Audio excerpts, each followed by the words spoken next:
আসসালামু আলাইকুম। সুপ্রিয় শিক্ষার্থী বন্ধুরা, আপনারা যারা 19তম শিক্ষক নিবন্ধন সহকারী বা প্রভাষক গণিত এমসিকিউ টাইপ লিখিত পরীক্ষায় অংশগ্রহণ করবেন, ভিডিওটি তাদের জন্য। তো এখানে একটি এমসিকিউ নিয়ে তোমাদের মধ্যে হাজির হয়েছি।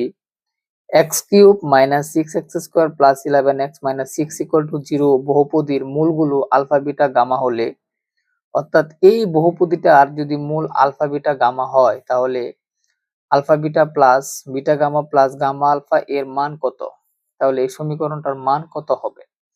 এটা যদি আমি করতে চাই তাহলে আমরা অবগত আছি যে, অর্থাৎ 3 ঘাত বিশিষ্ট কোনো বহুপদীর সাধারণ যে আকার, সে আকারটা হচ্ছে x cube minus alpha plus beta plus gamma x square plus alpha beta plus beta gamma plus alpha gamma into x মাইনাসের আলফা বিটা গামা।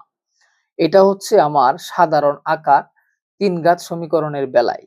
এখন দেখুন, আমাকে বের করতে হবে কিন্তু আলফা বিটা এবং beta gamma plus gamma alpha এর যোগফল।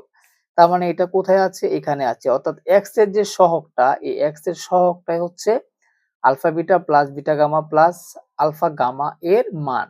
তার মানে এর সহগটা এখানে কত আপনি পাচ্ছেন? এর সহগটা কিন্তু আমি পাচ্ছি, x এর সহগটা আমি পাচ্ছি কত? 11, পজিটিভ 11। অর্থাৎ এই প্লাস 11টা আমি কিন্তু পাচ্ছি।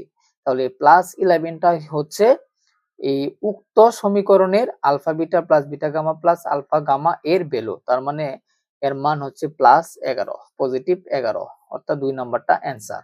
আশা করি সবাই বুঝতে পেরেছেন। সবাইকে অসংখ্য ধন্যবাদ। আসসালামু আলাইকুম।